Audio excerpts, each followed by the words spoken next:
Well, hello, everyone. Welcome once again to eXp Labs. I'm Bryon Ellington, Chief Learning Officer for eXp Realty, and I am joined today by Tanya Memme, eXp agent in Los Angeles, who has had a 25-year career over 5 major TV shows. She's a coach, she's an author, she's a trainer, and she has now great training available for agents on how to succeed in video and on camera. Tanya, thank you so much for being with us today. We really appreciate you coming on. Thank you so much for having me, Bryon. All right. Well, Tanya, thanks so much for doing this with us. We really appreciate it. I always start out the same way. Tell me something about yourself most people don't know about you. Okay. So I grew up on a sod farm, and A sod farm. a sod farm. So Okay. a sod. Do you know what a sod farm is? Have you heard of a sod? I think I do grass. It is grass. I grew up on like 400 acres of grass, and then riding dirt bikes. I was a total tomboy. I used to ride dirt bikes and snowmobiles, and I used to get in the mud and just roll up my sleeves and have fun. Yeah. So I'm worried about your landscaper, somebody who grows up with that level of knowledge about grass. Your landscaper must be on his P's and Q's when he comes over to your house. I mean, it was like at the time I was so young, so I don't know. My father, though, yes, my father is the one. He was a grass scientist, pretty much. That's amazing. So, That's amazing. Yeah. I don't think I've ever met a sod farmer in my life. That's interesting. I mean, it was great. Yeah. So from sod farmer to real estate, but there's been and I guess continues to be a big part of your life in between there. You want to share about your background on TV?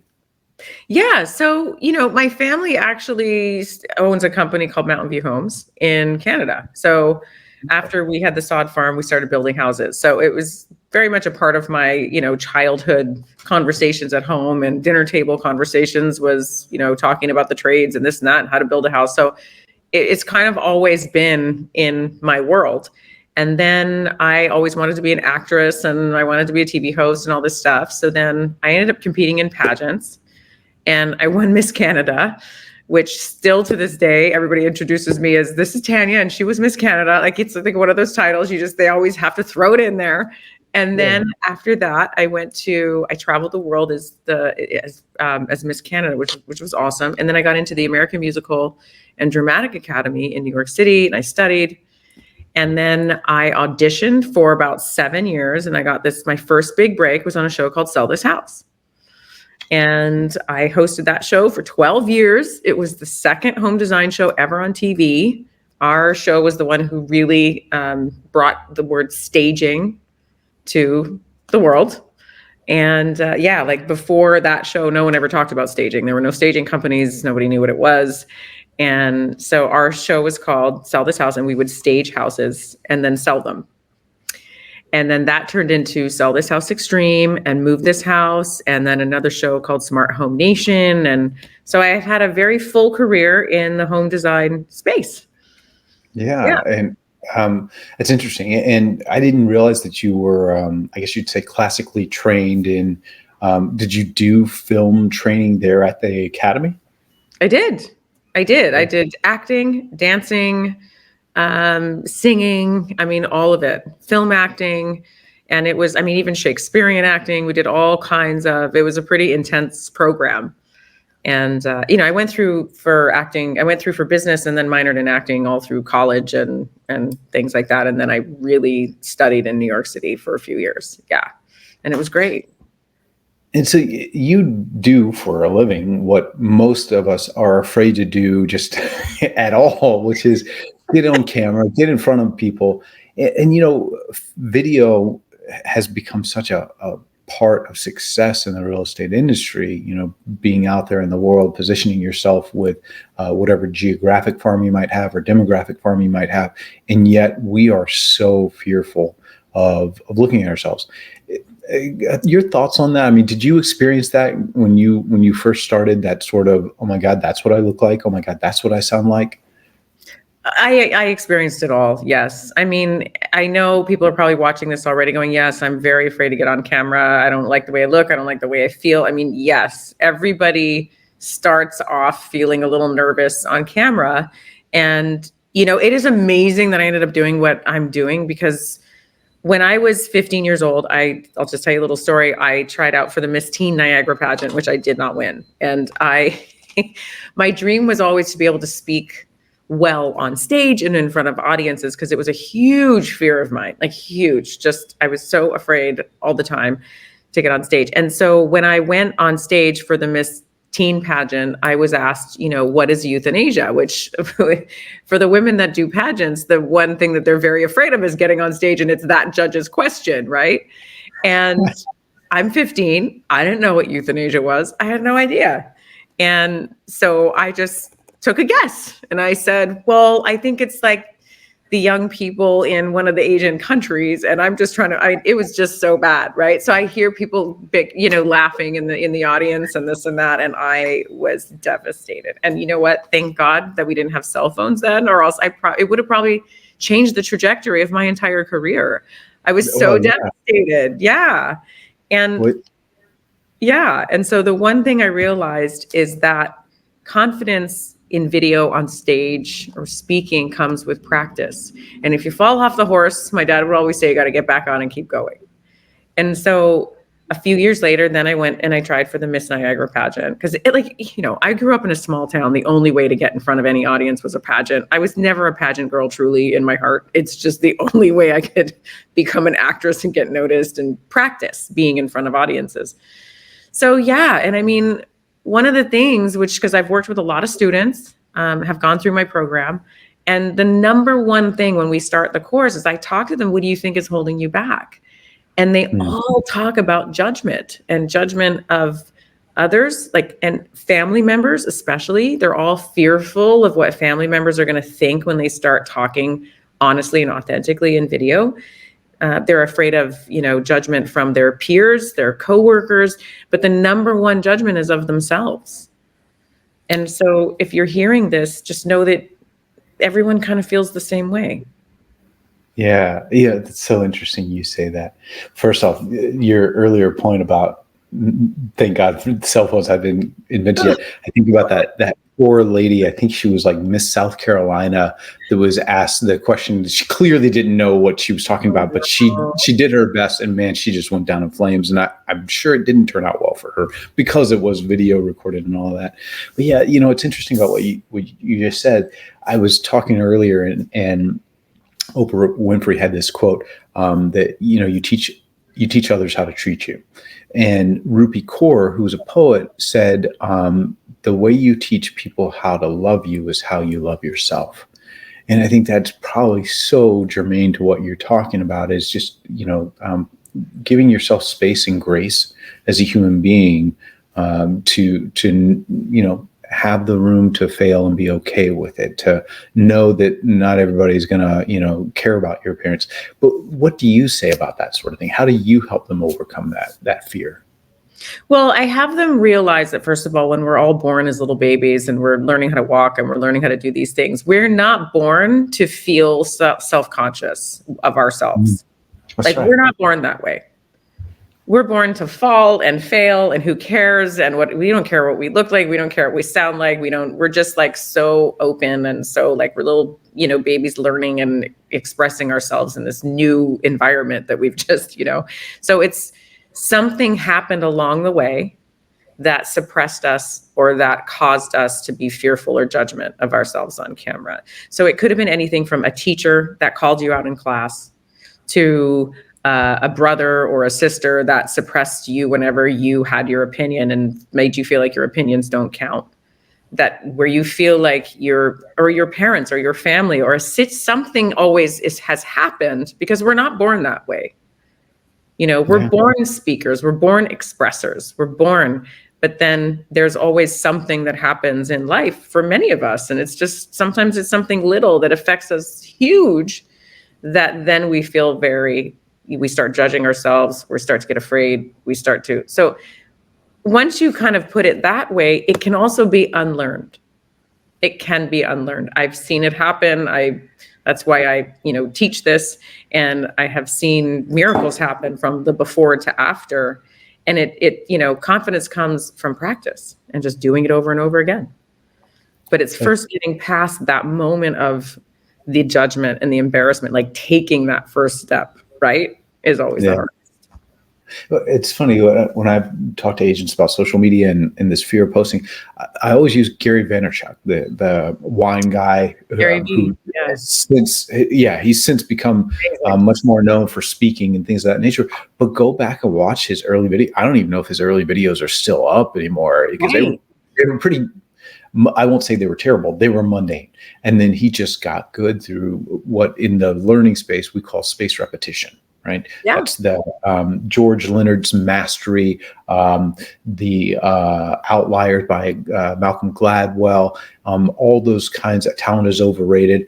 What they say is it's about time on task over time. Purposeful practice over a duration of time is what leads to mastery, right? And so I very much seen what you're talking about, that kind of way of getting people into it. When you get people going on the video, are there things that you notice that are common kind of mistakes or common challenges that you see folks doing on camera that you help them to correct? Yeah, I think one of the biggest things is they are looking for perfection. So they'll put their camera on, they'll start videoing themselves on some topic that they're not even authentically talking about. It's some topic that they think they feel that their audience wants them to hear them talk about. So they're already set up to sort of fail. And they'll put the camera on and they'll start talking and then looking there, and then they'll start over again and then try it again and then start over. And it's and when you tap into what I call as the zone of authenticity and you're speaking from your authentic self, just put that camera on and speak. And if you mess up, it's okay. Like, we live in a world now where authenticity is what sells. That's how you build trust. That's how you gain the trust of your client and the person on the other end of that video camera, is by being authentic and just being yourself, and you show your mistakes. So that's the number one thing. That's always something that I have to sort of, walk them through, is they're always starting over and over. And one of the rules for the 30-day challenge is they're not allowed to stop the camera and start it again, even though I know they all do, but I try to make it a rule. Yeah, I can't tell you how many things I've learned from YouTube. Probably not to that degree, but I everything I need to learn nowadays. That's one of the tools that I use to teach myself those things. So absolutely. Yeah, it's all there. As when you talked about equipment earlier, is there anything other than your laptop camera that you think is kind of let's have a base level that you think is absolutely necessary to have quality in your videos to start? Yeah, I do think you should have a really nice webcam. Okay. And I'm always talking about this one that I have here. And what are you rocking? I am rocking it's called Lumina. It's a Lumina webcam. I've talked about it on so many different platforms. Lumina. Yeah. Okay. And what do you like like, about it?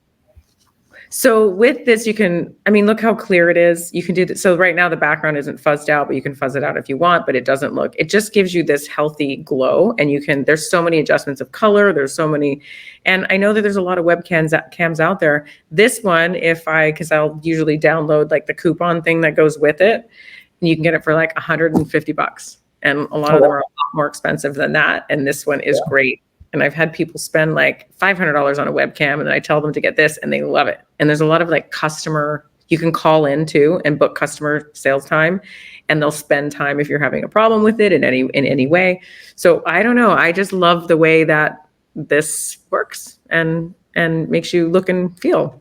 It's great one for the money. Lumina. Now you said about blurring out. Does the camera itself do the kind of gentle blur, or are you talking about like the kind of zoom blur where your ears look weird because they've got an aura around it? Yeah, no, the camera does it. I'm going to see if I can do it right now. I'm going to try and blur the background. But okay, but I don't know if it's working right now because I had to unplug it. We just unplugged it and plugged it back in. Yeah. So yeah, and because we're in this platform, I'd have to start over with it. But so right now here, you can get the exposure level going. Wow. Okay. Like that. Yeah. But yeah, the blur is also that I'd have to like start over and I'd have to unplug it again. But no, it blurs it out and it looks natural. You know what I mean? It doesn't look like on Zoom where you have the weird stuff around the head and all that. Yeah, the camera's huge. Camera's huge and lighting is huge. So I Yeah. also have like this, and I set this up. So this is one of my little ring lights, right? So Okay. here's the ring light, and you can, you can pull it up and it can go pretty high. So this is a Yeah. smaller ring light, but I'm big into having even lighting. So you want to have either a ring light on both sides, depending. Right now I have windows. Like, so there's, natural lighting is always good. So there's my windows. Yeah. And so I've got the lighting on like this side. Well, so it's funny when I do these, my team, Randy and Alex and the others, I have a window right here in front of me, and it's a Yeah. double window. It looks out of my backyard, southern exposure, and especially this time of day, you've got the sunlight. I live in Austin, Texas, a lot of sunlight, and so I have to have my blinds closed before I can do this. Otherwise, it looks like Casper the Friendly Ghost. I mean, honestly, I'm like so washed out. The only thing you see are my green eyes, which really looks creepy and weird.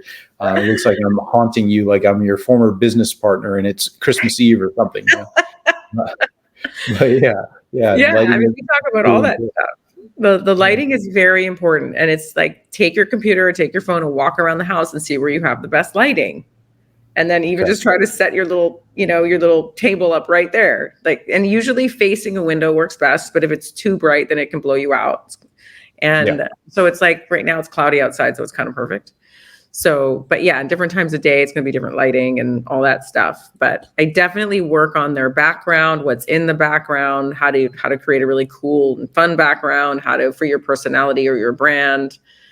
Right now I'm just in my kitchen, and normally I would have the plants there, but like these three little guys over here, I would probably get rid of them and like declutter a little bit.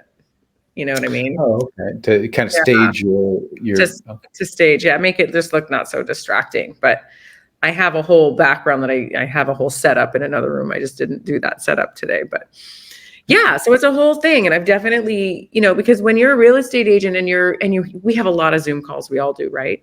And you want to look professional. You want to look like you know what you're doing in your Zoom calls. It does. It's first impressions count. And it makes a very big difference when you have good lighting. How many times have you been on a Zoom call with somebody where like it's too dark, you see half their face, the camera's on a weird angle, and you're like, I don't understand why you're, you know what I mean? You want to present your best self at all times, especially with your clients.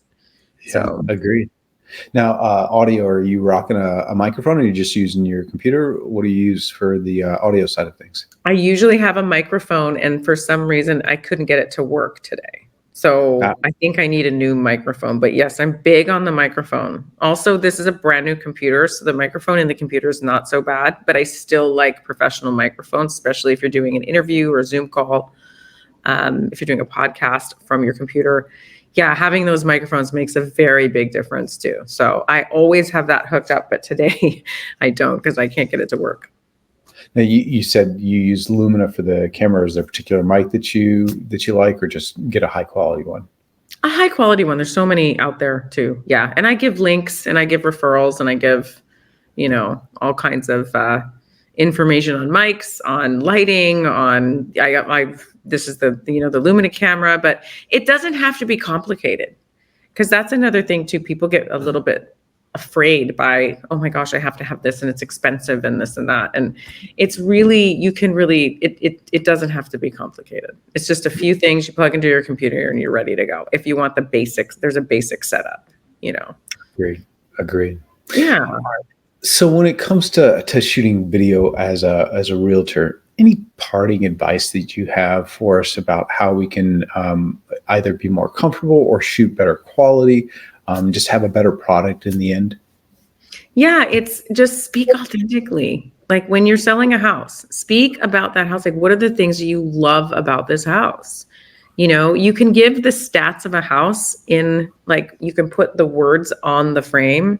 You can actually put the text on your video. If you want to give stats, that's fine. If you want to say the stats verbally, that's fine. But what is the emotion? How do you feel when you walk into that house? Like, speak from your heart and always go to the authentic speaking first. And then you can add the other stuff if you want.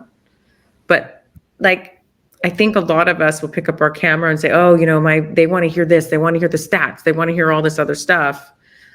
But if you just speak authentically, there's always ways to put in the stats and talk about the local schools and talk. You can put it in the, underneath the post. You can put it, there's so much you can tell. But when you are creating a video and you can cause some kind of an emotional reaction to the person on the other side, then they will remember your post, Yeah. And I talk a lot about charisma and the 3 levels. There's the 3 levels of performance too. And there's like big and bold, and there's neutral, and then there's the soft. And if you bring them on this journey of expression, and it will cause them to have an emotional experience on the other end, and that's how they remember and they like you, and you can gain trust. Like there's so much science behind it too. But speak from your heart, speak authentically, and you can never go wrong. Good advice. Really good advice. All right. Well, how can they find more about your program? Where can they go to find more about you? So Instagram is a great place to start. It's at Tanya Memme Official. Facebook is another place. LinkedIn. Just send me a DM. I can answer questions. Or my next program is coming out in January. It'll be a 6-week course, and I'm excited about that. So yeah, I'll have the all the information and stuff on all of my social media. But yeah, I'm very excited to do the next round. Yeah. Okay, so look her up, Tanya Memme Official, on Instagram. Tanya, thank you so much for coming on and sharing. We really appreciate you. Thanks, Bryon. This was fun. Thank you. All right, and we'll see you in January for your course. And we will see you next time. Thanks so much for tuning in. And as always, we appreciate everything you do.